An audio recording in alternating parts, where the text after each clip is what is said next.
আমরা নানা দিক দিয়ে বঞ্চিত হচ্ছি। আর আরেকটা কথা হচ্ছে যে সরকারিকরণ করার ফলে, যে ন্যাশনালাইজেশন করার পরে অন্যান্য যে প্রতিষ্ঠানগুলো ছিল দেখা গেছে তারা ক্যাডার অন্তর্ভুক্ত হয়েছে, কিন্তু আমরা মানে বলা যায় যে একেবারে টোটালি ডিপ্রাইভেশনের শিকার হয়ে, ভিকটিম হয়ে আমরা এই সুবিধা থেকে বঞ্চিত হচ্ছি। শুধু হচ্ছেন আর একটা শ্রেণী সেখান থেকে বঞ্চিত হয়ে মানসিকভাবে, আর্থিকভাবে এবং সকল দিক থেকে তারা নিষ্পেষিত হচ্ছেন, এবং এই নিষ্পেষণের কারণে এই অসুস্থ মন নিয়ে যখন তারা ক্লাসে যাচ্ছেন তারা কিন্তু ভালো ক্লাস নিতে পারছেন না।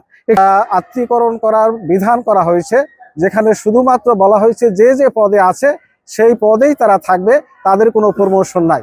অথচ শিক্ষক বা যে কোনো কর্মকর্তায় চাকরি করে তার একটা সময়কাল পার হইলে তার পদোন্নতি হবে, তার স্কেল বাড়বে, কিন্তু এখানে সেই ধরনের কোনো সুযোগ নাই। এখানে শুধু যার যে পদ, লেকচারার থাকবে সে আজীবন লেকচারার থাকবে। সহকারী অধ্যাপক যদি কেউ হয়ে থাকে তার ভাগ্য ভালো, কারণ হলো যে বেসরকারি কলেজে সহকারী অধ্যাপক হওয়া একটা টাফ ব্যাপার, এই কারণে যে ওখানে শিক্ষক রেশিও ছাড়া বেসরকারি আমলে কলেজ সরকারিকরণ করা হয়নি।